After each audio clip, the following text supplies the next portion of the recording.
termina aquí. Vamos a seguir deleitándonos de su conocimiento y vamos a pasar a la sesión de preguntas y respuestas. Vamos a invitar a Rubí, que nos acompañe con el micrófono. ¿Quién quiere empezar? ¿Alguna pregunta?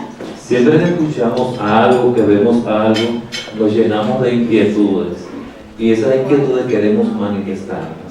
¿Quién dice quiero hacer una pregunta? Mayra, no, güey. Eduardo, según pude apreciar, lo más interesante de la toma de decisiones no son las soluciones en sí que se presentan, son las preguntas que se generan. ¿Es correcto? Es correcto. Si nosotros regresamos a la imagen esta, como ven, en el mundo del complejo yo puse como símbolo el punto de pregunta, porque es un mundo donde lo importante es hacer la pregunta justa y después tratar de entender cuáles son todas las cosas que alrededor de esa pregunta se pueden mover, porque es un mundo donde también la sensibilidad y la reacción de las personas a la pregunta cambia el resultado. A ver, ¿quién más se anima a hacer una Señorita, pregunta?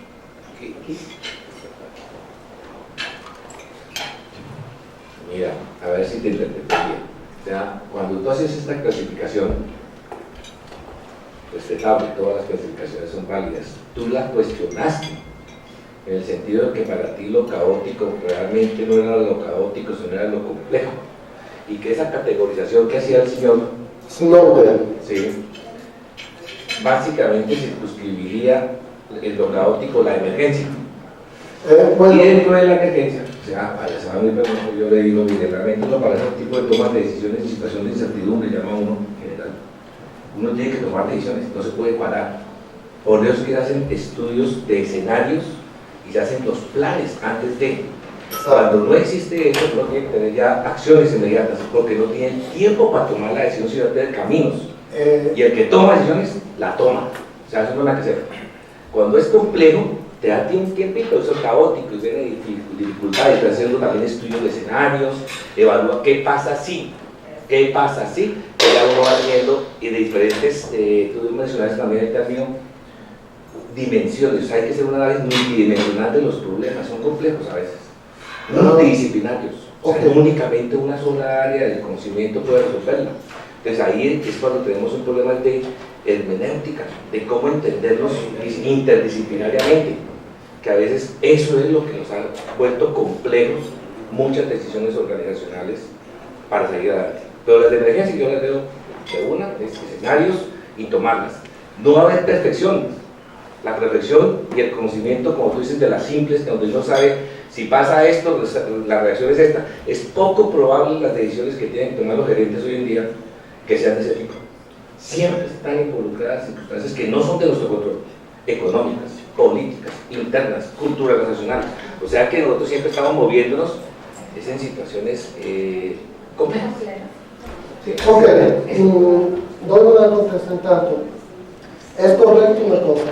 Estas dos situaciones, las simples y las de emergencia, tienen una modalidad de funcionar que está predeterminada y que funciona súper bien. Sabemos cómo gestionar las emergencias, sabemos cómo gestionar los síntomas. El verdadero problema es cuando adentro de una situación complicada la tratamos como compleja, porque si en la situación es complicada, nosotros necesitamos el mejor experto. Pero lo que pasa mucho más a menudo en nuestra sociedad es lo contrario, que una situación compleja se trate como complicada, porque la diferencia es propio esto, que mientras lo complicado tengo que darle la palabra a los expertos, en en lo complejo tengo que darle la palabra a todas las partes involucradas. Y las decisiones que funcionan en lo complicado son completamente diferentes de las que funcionan en el complejo. Si yo tengo, y la mayor parte de problemas en realidad son una mezcla, donde yo tengo algunos aspectos complejos que van resueltos antes y después hacerlo complicado. Desde el punto de vista, una de las diferencias sustanciales, ¿cuál es? Que en lo complejo yo no me pongo a hacer un análisis multidimensional, etcétera, porque no sé, eso es la característica de lo complicado. Yo no sé lo que va a funcionar. Lo que yo hago es comienzo a tratar varias soluciones que pueden tener una cierta lógica a nivel de prototipo y después veo lo que funciona y lo que no funciona. Y sobre lo que funciona, comienzo a construir soluciones más amplias. En realidad, el tipo de soluciones, de toma de decisiones que funciona en lo complejo, es mucho más simple que lo que requiere en el complicado, porque la única cosa que necesita de difícil es lograr poner a hablar entre ellas muchas personas y lograr relevar cuáles son las opiniones de todos. Para eso hay técnicas de reuniones efectivas que logran resolver eso. Pero todo el resto es mucho más simple aquí, porque no necesito expertos, porque si todos los expertos le estoy dando la posibilidad al experto de tener una opinión que vale más que la de los otros, cosa que es absolutamente necesaria en lo complicado. Lo que tú me estás diciendo es que en lo complejo se toma en cuenta el equipo. En lo complejo se toma en cuenta el equipo y todas las partes interesadas. Te hago dos ejemplos. Nosotros ahora aquí en Santo Domingo estamos ya trabajando con dos instituciones del gobierno. Y ellos que están acostumbrados a tomar decisiones en grupos pequeños y después tratar de vender la decisión que habían tomado a todos los demás.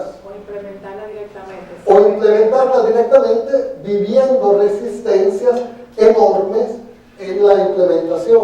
Lo que nosotros les planteamos y tratamos y está funcionando es que hicimos al principio reuniones con muchas personas que representaban todos los puntos de vista. Una reunión de 40 personas, otra reunión de 60 personas. En el caso de una que vamos a dar el próximo miércoles, es una reunión de 16 personas que pero involucran todos los departamentos de la organización. Entonces, ahí se toma la decisión general con los puntos de vista de todos y después se hace lo contrario, se le pasa a pocas personas la situación de hacer los detalles en línea con la estrategia general que ya... ¿Y cuál es lo que pasa adentro de las instituciones gobernativas de este país que lo han tratado? Que las soluciones fluyen, que no hay resistencia, que todos están contentos porque todos compartieron su punto de vista desde el principio. Y también menciona... Perdón. Aquí sí ya me meto porque esa parte... la estamos trabajando juntos. Que otra cosa que surgió a raíz de esa inclusión en esos primeros encuentros fue que no solamente surgieron las opiniones, sino también las posibles soluciones. Y esas soluciones que se plantearon al momento de empezar a desarrollarse y de convertirse en acciones concretas, no encontraron resistencia, porque las personas involucradas fueron parte de la solución y dentro de ese proyecto que surgió hay un poquito de ellos, porque ellos fueron parte de primero identificar lo que no estaba funcionando y después entonces plantear cómo podía funcionar. ¿Sí? ¿Quién decide cuál es el objetivo de la decisión? Entonces, generalmente, para que las reuniones efectivamente funcionen, hay una fase preparatoria que es bastante importante. Por eso hay casi siempre alguien que llama a la reunión con una pregunta de enfrentar. Y por ejemplo, nosotros hoy nos reunimos con 4 personas de un departamento, de una institución dominicana, para la reunión que vamos a hacer el próximo miércoles. Y junto a ellos 4 decidimos las preguntas. Pero ¿qué cosa pasa? Que en tanto las preguntas tienen que ser abiertas, o sea, tienen que ser bastante interesantes, las preguntas están generalmente presentes en la invitación que se le hace a los que van a participar, de manera tal que si hay observaciones fuertes sobre las preguntas, las personas que van a participar pueden mandar sus observaciones antes del evento, y en cada caso la primera pregunta con la cual comienzan todas las reuniones, aunque no se diga exactamente como le estoy diciendo, es esta pregunta: ¿es válida o no? Y si la mayoría de la gente piensa que la pregunta de la convocatoria no es válida, en este caso se usan otras técnicas para determinar la nueva pregunta. En realidad la pregunta que generalmente se hace es: ¿cuál es el verdadero propósito atrás de esta pregunta? Y generalmente después de esa primera contesta, todos ya comienzan a trabajar alineados porque dieron su contributo a la interpretación de la pregunta principal. Y cuanto a la contrapregunta, cuanta más gente tenemos, más posibilidades hay de que aparezca una disidencia. Es decir, no podemos pensar que 50, 60 personas van a estar de acuerdo. Es bueno que puedan participar, van a estar contentos por participar, pero el resultado de la participación no puede ser que todo el mundo esté contento. Es decir, yo puedo aportar una idea, pero la idea la mayoría la va a rechazar. ¿Cómo se maneja la disidencia? Es decir, ¿cómo manejamos a los grupos pequeños que no estén de acuerdo? Ok, entonces, tengo que decir 2 cosas. La primera es que yo me había graduado en ingeniería y después fue por problemas de vista, que no podía trabajar donde había polvo, que tuve que cambiar hacia educación de adultos y todo esto. Por eso, mi ingeniero, cuando me presentaron estas técnicas, pensaba que ese problema era real. En realidad, ¿qué cosa pasa? Pasan 2 o 3 cosas. Primero de todo, que las soluciones que se buscan no son yo tengo razón y tú tienes y tú no la tienes.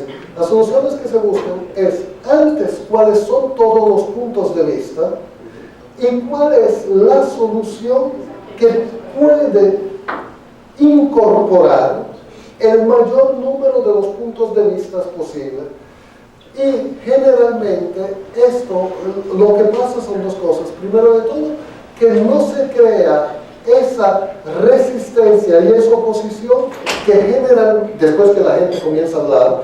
Porque, por ejemplo, si hacemos el caso de Sudáfrica, donde yo no estuve, lo que cuentan es que en las primeras 10 reuniones entre todas las partes sociales para dibujar los escenarios, ni se hablaban. Pero desde que comenzaron a hablar, y comenzaron a buscar soluciones que incluyeran todos los puntos de vista.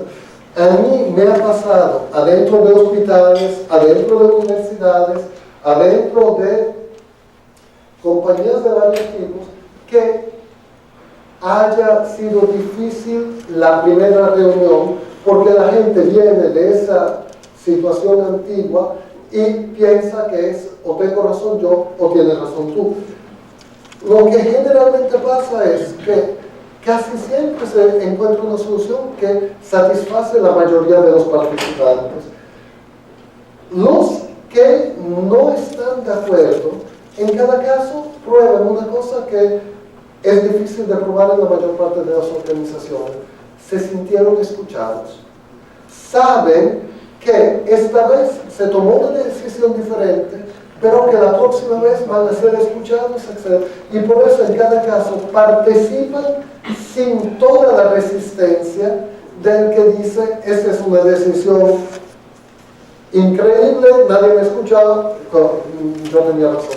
O sea que también desde ese punto de vista, el nivel de resistencia es mucho más bajo. Yo he participado, por ejemplo, a reuniones, a la preparación, no a la reunión porque mi alemán es cero, pero hicimos la preparación para la reunión entre los 100 síndicos de Austria que tenían que autoorganizarse entre ellos para decidir cómo acoger los inmigrados que venían de África. Eso fue en 2015, 17 ahora, ¿verdad? 15, 2 años atrás. Yo participé en esa reunión de preparación, pero ustedes tienen que considerar que los 100 síndicos de Austria, habían algunos que son de posición muy cercana a los nazis, aunque el nazi sea fuera del... y habían otros que eran de izquierda, izquierda, izquierda, izquierda, y lograron coordinarse entre ellos, sin el intervento del gobierno. O sea, ellos tomaron decisión entre ellos y después le comunicaron al gobierno cómo lo querían hacer.